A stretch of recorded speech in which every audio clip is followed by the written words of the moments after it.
Hello friend, how are you friend.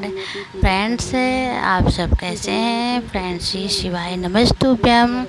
आज हम सोमवार की पूजा व्रत मैं कैसे करती हूँ आप सबके साथ मैं शेयर करना चाहती हूँ। इसलिए आज मैंने ये ब्लॉग बनाया है आप सबके लिए। फ्रेंड्स, ये हमने शिवलिंग की बनाई है छोटी सी मिट्टी की। इसके पहले तो हम सूर्य देवता को जल देते हैं। जल हम कैसे देते हैं इसका सही विधि मैं आपको बताती हूँ। सर, ये हमने अपने आगे एक छोटा सा गमला रखा है जिसमें हमने मिट्टी रखी है, क्योंकि जल हमारे पैरों पे नहीं पड़ना चाहिए। और अपने से ऊंची ही लोटा ले जाके वहाँ से धार बनाते हुए फिर हमें उसको नीचे तक ला के और हमें अपने जो मिट्टी हमने रखी है उस पर हमने उसको ना दिया, पूरा चढ़ा दिया है। और हमने वहीं पर उनके पैर छूके वहीं पर 2 फेरी ले ली है और सूर्य देवता को हमने प्रणाम कर लिया है। फिर हमने अपनी जो हमें पूजा करनी है वहाँ पे मैंने आसनी बिछाई है। और ये देखिए, हमने छोटी सी लिंग के आकार के शंकर जी बना लिए हैं। यहाँ पे मिट्टी हमने बराबर कर ली है जिसमें हमें इसमें रखने में आसानी हो। और फिर हम अपने जो हमारे हमने हाथ में मिट्टी लग गई इसे हम धुल लेंगे, क्योंकि वरना सब सामान पे मिट्टी लग जाएगी तो अच्छा नहीं लगेगा। फिर हम जल चढ़ा देंगे। हमने जो लिंग बनाया है इस पर हम जल चढ़ाएंगे और हम फिर इस पर दूध चढ़ाएंगे। दूध हमें स्टील या चांदी के ही बर्तन में चढ़ाना है, किसी और बर्तन पे ना हो, या फिर मिट्टी का बर्तन हो उस पर भी चल जाएगा। फिर हमने शहद लिया है, शहद चढ़ाया है। और हमारे पास जो जो सामग्री हैं हम सब शिव जी के ऊपर उनको अर्पित करेंगे। और आपके पास जो हो, ज़रूरी ही नहीं है कि हमारे पास सारी चीज़ें हों। शिव भगवान तो हर एक चीज़ में खुश हो जाते हैं, उनको बस भाव और श्रद्धा के भूखे हैं। हमारे पास ये सब चीज़ें थी तो मैंने उनको अर्पित किया है, चढ़ा दिया है। आपके पास अगर है तो आप उन्हें चढ़ाइए, बिल्कुल चढ़ाइए।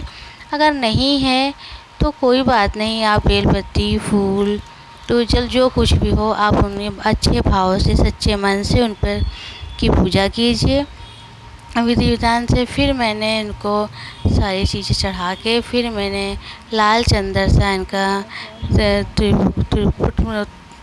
टीका लगाया है। मैंने इनको त्रिकुंड बना के फिर मैंने पीले चंदन से भी इनको टीका लगा दिया है।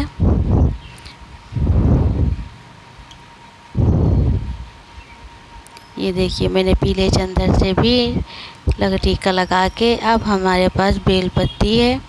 बेलपत्ती में भी हम चंदन का टीका लगा देंगे और तीनों पत्ती के बीच में भी हम, ये देखिए मैंने इसको चंदन लगा दिया है।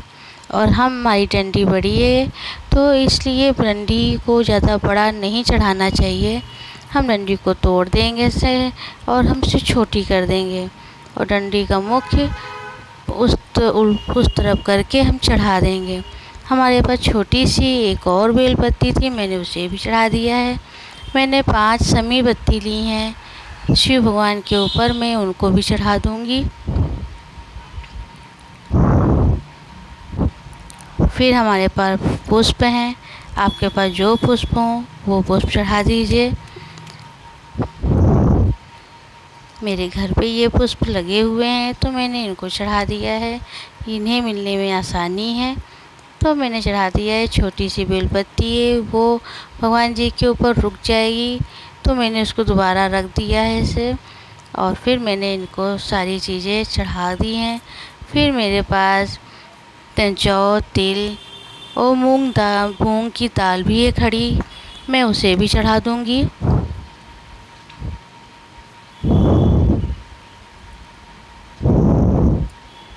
इस तरह से आप इनकी पूजा कर दीजिए।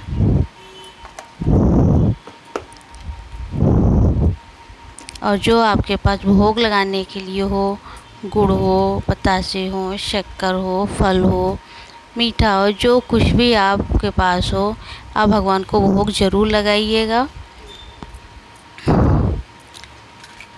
और मैंने अक्खा दाने चावल के लिए हैं। साबुत दाने मैं 5 दाने चढ़ा रही हूँ। वैसे तो मैं सोमवार को थाली में पूरे शिव परिवार की प्रतिमा बनाती थी और मैं उसे विधि विधान से इसी तरह से पूजा करती थी। पर अब मैं गमले में ही बना के पूजा कर लेती हूँ, क्योंकि सुबह के वक्त इतना टाइम नहीं होता है और हमें शिव भगवान की पूरी जो लिंग है, शिवलिंग पूरी बनानी थी, वो हमें नहीं बनानी होती है। वो जेंट्स को ही बनानी चाहिए, लेडीज़ों को नहीं बनानी चाहिए।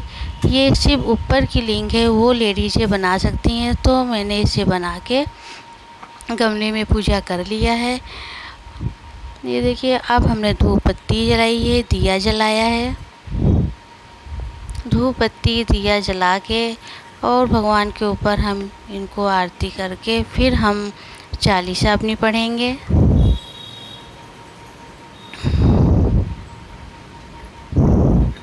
ये देखिए, मैंने ये सारी चीज़ें जलाते और इनको हम पहले तो जल से चुआ देंगे। फिर उसके बाद यहाँ पे हम पुष्प रखेंगे। पुष्प हो या आपके पास चावल हो या कोई भी चीज़ हो, दिया को ऐसे ही नहीं रखना चाहिए। ये देखिए, मैंने पुष्प रख दिए हैं यहाँ पे।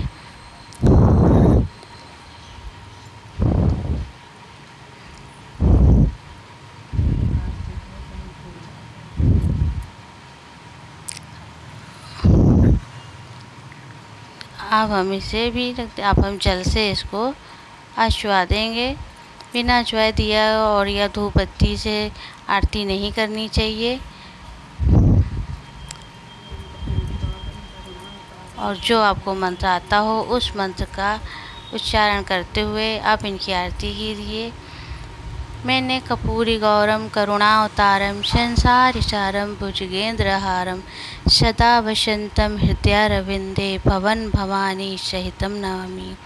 इस श्लोक का मैंने कहाँ पर उच्चारण किया है, मंत्र पढ़ा है मैंने।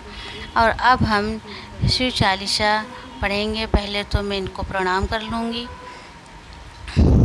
फिर अंदर इसके शिव यंत्र दिया हुआ है उससे हम प्रणाम करेंगे।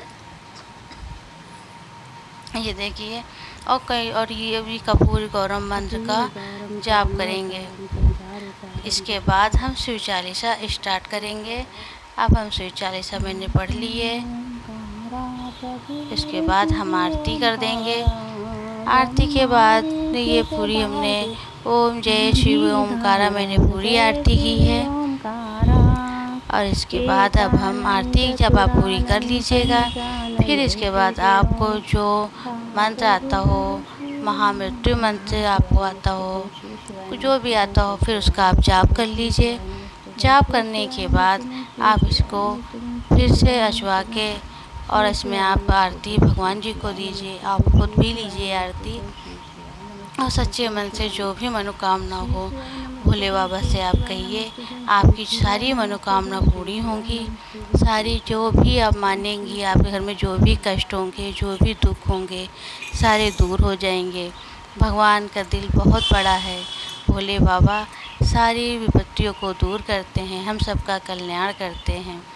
और इसके बाद आप इसको पूरा चुआ दीजिए और आप सर टेक के भगवान से प्रार्थना कीजिए और इनको स्पष्ट करते हुए आप इनको माथे पर लगाइए, जिससे आपके सारे दुखों को भगवान दूर करेंगे।